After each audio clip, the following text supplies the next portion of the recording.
آخر الزمان کی علامات کبریٰ میں سے بعض زمانے سے متعلق ہیں، جیسے کہ خشک سالی، خسف۔ بعض کا تعلق لوگوں سے ہے، مثلا مردوں کی تعداد میں کمی اور عورتوں کی کثرت، یا پھر کم عقل اور جاہل ترین انسانوں کا حکمراں ہو جانا۔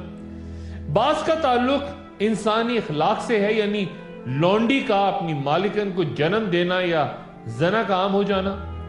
لیکن کچھ کا تعلق آسمانوں سے ہے، جیسا کہ سورج کا مغرب سے طلوع ہونا، اور ایک ایسی ہی اہم ترین علامت ایک دھوئیں کا نمودار ہونا ہے۔ قرآن شریف میں اللہ تعالیٰ فرماتے ہیں، تو آپ اس دن کا انتظار کیجئے جب آسمان صاف دھواں لائے گا جو لوگوں کو ڈھانپ لے گا۔ کہا جائے گا کہ یہ دردناک عذاب ہے۔ کافر کہیں گے کہ اے ہمارے رب، ہم سے یہ عذاب ہٹا دے، بلا شبہ ہم ایمان لانے والے ہیں۔ ان کے لیے نصیحت کیوں کر ہوگی جبکہ ان کے پاس ایک کھول کھول کے بیان کرنے والا رسول آ گیا۔ یہ سورہ دخان کی آیات ہے۔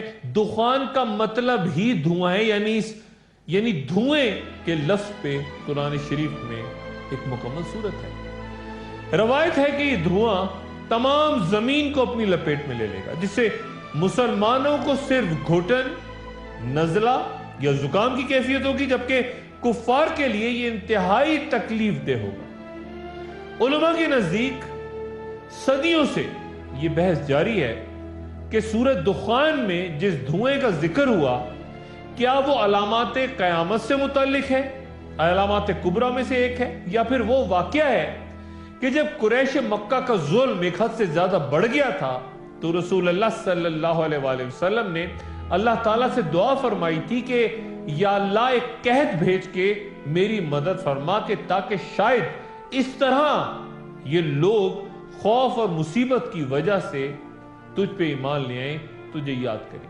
چنانچہ اللہ تعالیٰ نے آپ صلی اللہ علیہ وآلہ وسلم کی دعا قبول فرمائی، اور مکہ میں اس قدر شدید قحط پڑا کہ لوگ بلبلا اٹھے، چیخ اٹھے۔ اور حضرت عبداللہ بن مسعود رضی اللہ تعالیٰ عنہ کہتے ہیں کہ اس سورہ میں جس دھوئیں کا ذکر ہے وہ علامات قیامت سے متعلق نہیں، بلکہ قریش جب شدید قحط کے زمانے میں ارد گرد دیکھتے تو انہیں زمین و آسمان کے درمیان خلا میں ہر طرف دھواں نظر آتا، جو کہ اکثر خشک سالی کے دوران، بارش بند ہونے کے دوران گرد و غبار وغیرہ سے بھی فضا میں نظر آتا ہے۔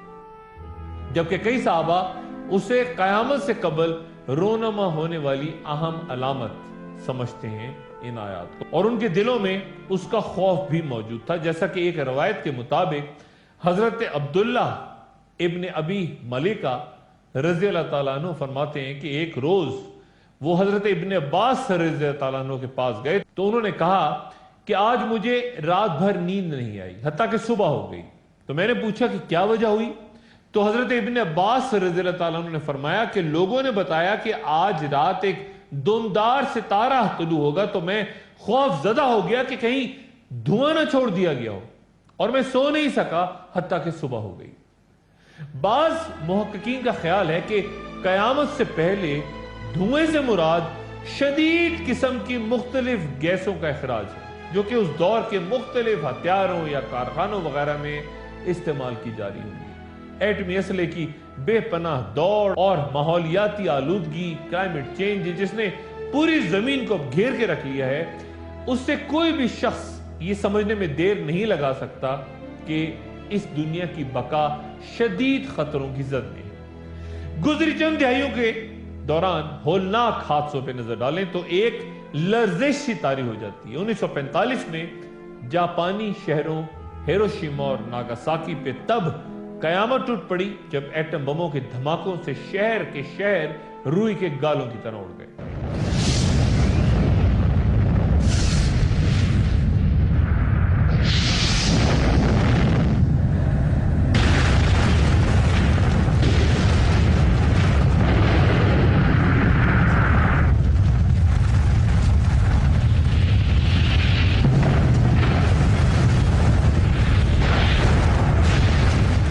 اور ہزاروں لاکھوں انسانی زندگیاں